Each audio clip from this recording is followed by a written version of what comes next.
नजर सब पर। नमस्कार, मैं हूं वैशाली मुदगल और आप देख रहे हैं 10 न्यूज। तो चलिए दिखाते हैं आपको देश दुनिया की जरूरी और ताजा खबरें। प्रधानमंत्री मोदी ने मन की बात के 126वें एपिसोड में छठ पूजा का जिक्र किया और त्योहारों में स्वदेशी उत्पाद खरीदने की अपील की। उन्होंने नारी शक्ति, नौसेना के पराक्रम और सांस्कृतिक विरासत की सराहना की।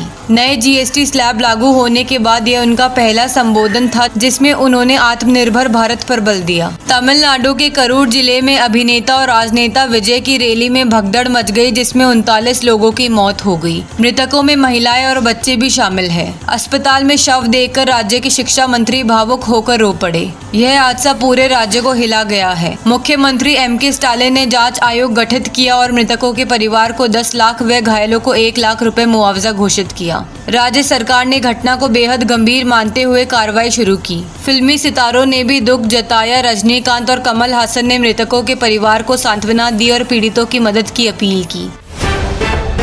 संयुक्त राष्ट्र महासभा के 80वें सत्र में विदेश मंत्री एस जयशंकर ने पाकिस्तान को वैश्विक आतंकवाद का केंद्र बताया। उन्होंने पहलगाम हमले और आतंकियों को समर्थन देने वाले पाकिस्तान की पोल खोली। साथ ही शहबाज शरीफ के बेबुनियाद आरोपों का करारा जवाब दिया। भारत ने अंतर्राष्ट्रीय मंच से पड़ोसी मुल्क की सच्चाई दुनिया को दिखाई। अमेरिका में राष्ट्रपति डोनाल्ड ट्रंप ने राजनीतिक हिंसा और घरेलू आतंकवाद का सामना करने के लिए सेना तैनात करने का बड़ा ऐलान किया है। पोर्टलैंड में स्थिति बिगड़ने पर रक्षा विभाग को आदेश दिए गए हैं कि जरूरत पड़ने पर सैनिक भेजे जाएं। ट्रंप के इस फैसले ने अमेरिकी राजनीति में नई बहस छेड़ दी है।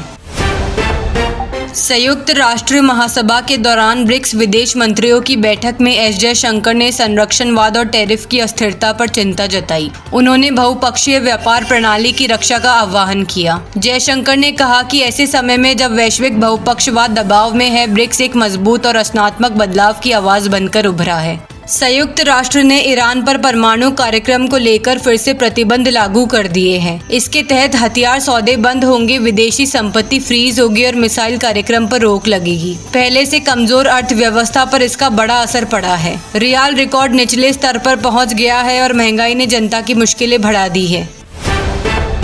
उत्तर प्रदेश के मुख्यमंत्री योगी आदित्यनाथ ने उपद्रवियों को सख्त चेतावनी दी। उन्होंने कहा कि गजवा-ए-हिंद भारत की धरती पर कभी नहीं होगा। त्योहारों में उपद्रव करने वालों को ऐसी सजा दी जाएगी कि उनकी आने वाली पीढ़ियां याद रखेगी। योगी बोले, जो लोग जहन्नुम का टिकट मांग रहे हैं सरकार वही देगी। दिल्ली पुलिस ने 17 महिलाओं से छेड़छाड़ के आरोपी बाबा चेतनानंद सरस्वती के खिलाफ चौंकाने वाले खुलासे किए। उसके पास से 2 पासपोर्ट, फर्जी विजिटिंग कार्ड और 40 करोड़ का घोटाला सामने आया। एक कार्ड में उसने खुद को संयुक्त राष्ट्र का स्थायी राजदूत बताया। गिरफ्तारी के बाद उसके काले कारनामों की पूरी लिस्ट खुलकर सामने आई है। हरियाणा के केंद्रीय मंत्री मनोहर लाल खट्टर का सोनीपत में अलग अंदाज देखने को मिला। युवा सम्मान समारोह में वे अचानक मंच पर दोनों हाथ उठाकर दौड़ने लगे जिससे सुरक्षा कर्मी भी चौंक गए। बाद में उन्होंने स्कूटी पर बैठकर फोटो खिंचवाया और 216 मेधावियों को सम्मानित किया। खट्टर का यह वीडियो सोशल मीडिया पर वायरल हो गया। लद्दाख का लेह, जिसे शांति और संस्कृति के लिए जाना जाता है, आज तनाव में है। हिंसा के बाद बाजार बंद है और सड़कों पर भारी सुरक्षा तैनात है। लोग कह रहे हैं कि भारी लोग जमीनें खरीदकर उनकी संस्कृति मिटा रहे हैं। हाल की गोलीबारी ने हालात और बिगाड़ दिए हैं जिससे गुस्सा और डर दोनों बढ़े हैं।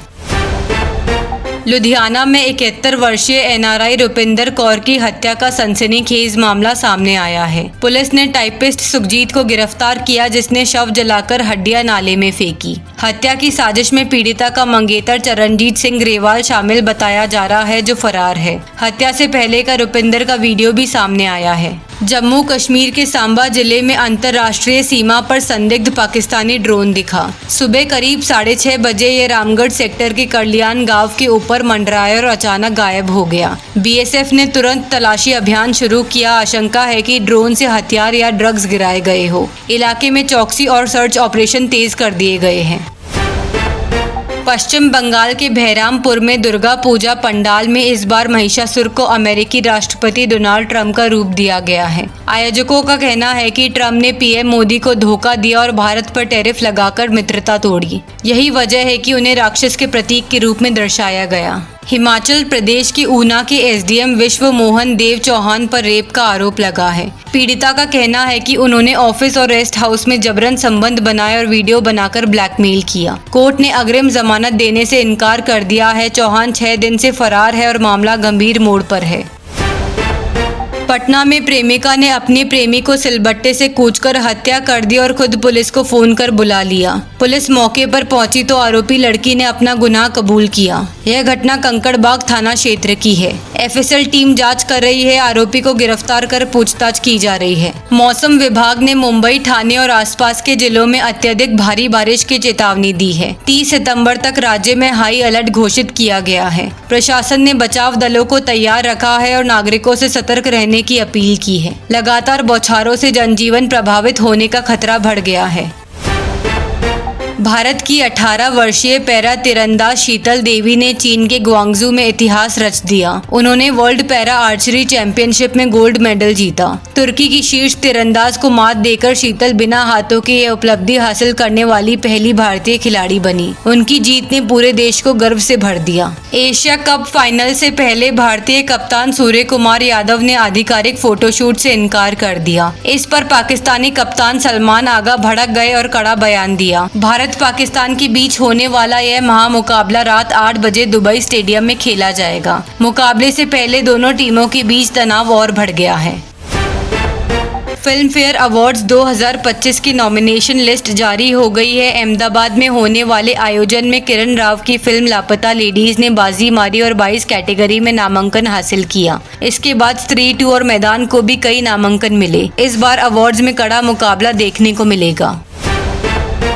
तो ये थी आज की सुपरफास्ट खबरें। देखते रहिए 10 न्यूज। नजर सब पर।